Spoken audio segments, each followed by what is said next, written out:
BJP का एक नारा था कि 400 पार, उनके आसपास वो कहीं दूर दूर तक दिखे नहीं। तो केंद्र में कौन आए?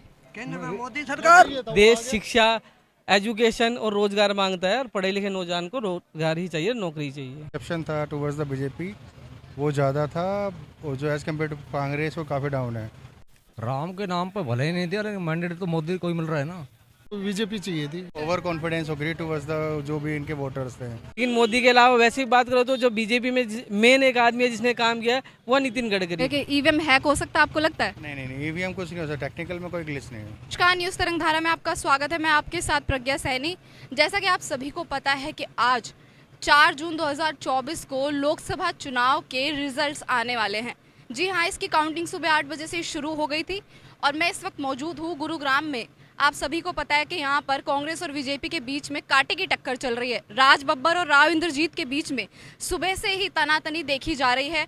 दोनों के बीच में काफ़ी मुकाबला देखा जा रहा था, लेकिन शाम होते होते पलड़ा राव इंद्रजीत की तरफ भारी हो गया। वो कम से कम 70,000 वोटों से आगे चल रहे हैं। इसी को लेकर हम आज लोगों से बात करेंगे। हमारे साथ जुड़े रहिए। नमस्ते सर। नमस्ते जी। क्या नाम है सर आपका? सत्य प्रकाश।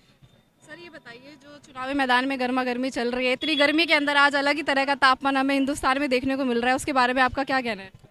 जनता का एक रुख था कि कांग्रेस की तरफ रुझान ज़्यादा था, लेकिन जो बीजेपी का एक नारा था कि 400 पार, उनके आसपास वो कहीं दूर दूर तक दिखे नहीं। तो 300 पार भी नहीं हुआ। 300 पार भी नहीं हुआ। और जो उनका नारा था कि हम राम को लाए हैं, राम को लाएंगे, और बहुत बुरा हुआ कि उनके साथ अयोध्या में ही जनता ने दिखा दिया कि जो किया वो गलत किया। हिंदू मुस्लिम के मुद्दे पे देश चलने वाला नहीं है। देश शिक्षा, एजुकेशन और रोजगार मांगता है, और पढ़े लिखे नौजवान को रोजगार ही चाहिए, नौकरी चाहिए। आपको क्या लगता है कि ये कौन कर सकता है, कौन सी पार्टी आनी चाहिए? देखिए, हमने 10 साल में देख लिया। हम ये नहीं बोलेंगे कांग्रेस अच्छी है, वो भी करप्ट है, लेकिन जैसे रोटी और सरकार दोनों, हमेशा बड़े बुजुर्गों ने कहा है रोटी सरकार को बदलते रहना चाहिए। अभी सुनने में ये भी आ रहा है कि इंडिया गठबंधन ने नीतीश कुमार को पीएम पद के लिए ऑफर किया है, तो उस पर आपका क्या कहना है? वो जो किया है वो सरकार तो अगर इनकी बनी तब भी वो करेंगे, और बीजेपी की नहीं बनी तब भी वो खरीद फरोख्त की तो उनका वो चालू रहेगा ही। सरकार कोई भी हो कोशिश पूरी करेगी। आपको क्या लग रहा है कि प्रधानमंत्री के लिए कौन सा फेस सही है हमारे हिंदुस्तान में? हिंदुस्तान में देखिए, अगर प्रधानमंत्री की बात करें तो ये बोलेंगे कि भाई अभी तक मोदी, सबने मोदी का नाम लिया, मोदी का नाम लिया है, लेकिन मोदी के अलावा वैसे ही बात करो तो जो बीजेपी में मेन एक आदमी है जिसने काम किया है वो नितिन गडकरी।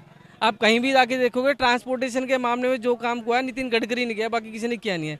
और रही बात प्रधानमंत्री की, तो प्रधानमंत्री के तौर पे आप जो है प्रियंका गांधी या किसी और को भी देख सकते हो। अभी एक बयान आया सुबह, दिग्विजय सिंह ने बोला कि अगर एनडीए 300 पार करती है तो इसका मतलब है कि वो ईवीएम के वोट है, जनता के वोट नहीं है। तो आपको क्या लगता है, ईवीएम हैक हो सकती है? ये कुछ नेता है जो बड़बोले टाइप के हैं, वो चलते आए हैं, जैसे शशि थरूर है, बाकी नेता भी है, तो उनके मन में जो इच्छा है वो बोलते हैं। उनका बोलने पे जनता को नहीं जाना चाहिए, और जनता ने दिखा दिया कि हाँ, जिस पे भरोसा था वो है।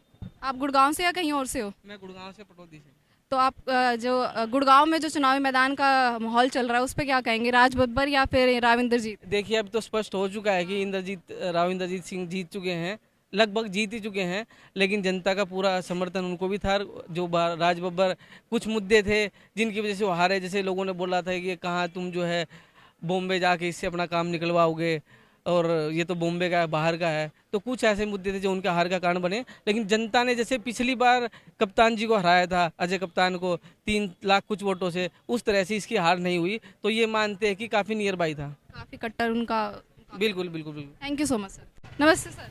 हाय नमस्ते। क्या नाम है सर आपका? मेरा रवीश नाम है। कहाँ के रहने वाले सर आप? रेवाड़ी। रेवाड़ी की। तो आप हरियाणा में मुख्यमंत्री का चेहरा किसे देखना चाहें?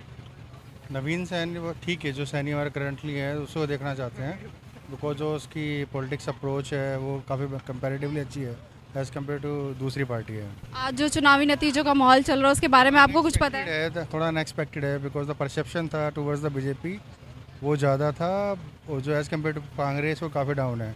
दैट मीन्स के उनको अपनी जो पार्टी के है थोड़ा और मोर फोकस करना पड़ा instead of the Narendra Modi, क्योंकि Narendra Modi is the only face जो काम करते हैं, जिसके परसेप्ट करती है सारी ऑडियंस। तो वो ये सभी को टीम के कलेक्टिवली एफर्ट करना पड़ेंगे to come back in the society, जो भी आना है वापस आना है। कहीं ना कहीं ये कह सकते हैं कि बीजेपी कुछ ज़्यादा ही ओवर कॉन्फिडेंट नहीं थी अपने वोट्स को लेकर? ओवर कॉन्फिडेंस हो गई टुवर्ड्स द जो भी इनके वोटर्स थे, कि उनका परसेप्शन ये था कि we are the only one, हम जीत सकते हैं। तो बट उनको थोड़ा सा और एफर्ट करना पड़ेगा, तो कांग्रेस की बात करें तो उन्होंने बैकअप किया है काफ़ी comparatively. The effort from the Rahul Gandhi is quite good.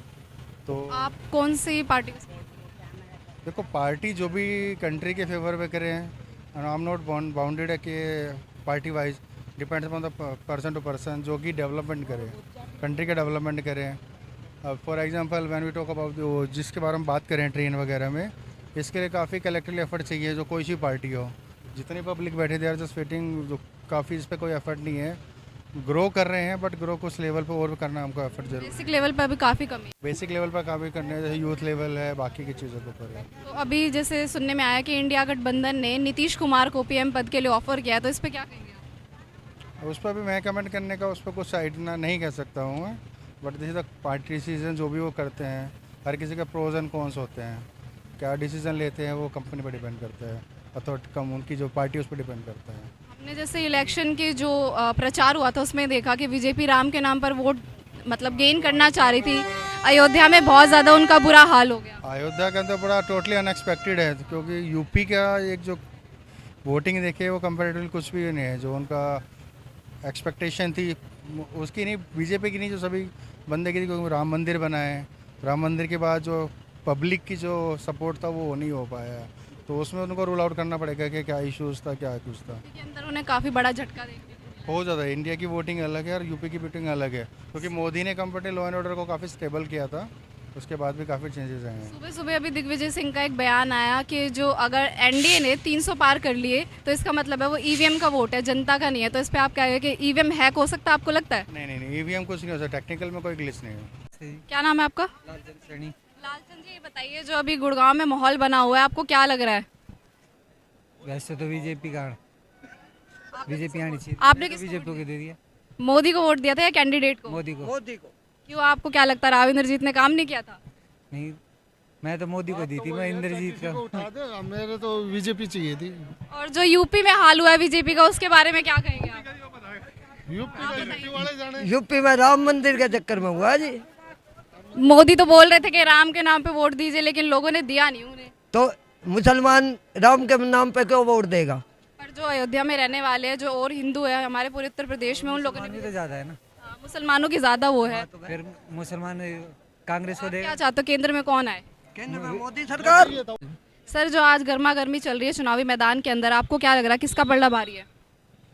पलड़ा तो मोदी का ही भारी है जी, एनडीए बना रही है सरकार। एनडीए तो बना रही है। जैसे अभी हमने देखा कि बीजेपी का जो यूपी में हाल हुआ है उसके ऊपर क्या कहेंगे? लोगों ने राम के नाम पे वोट तो नहीं दिया इस बार।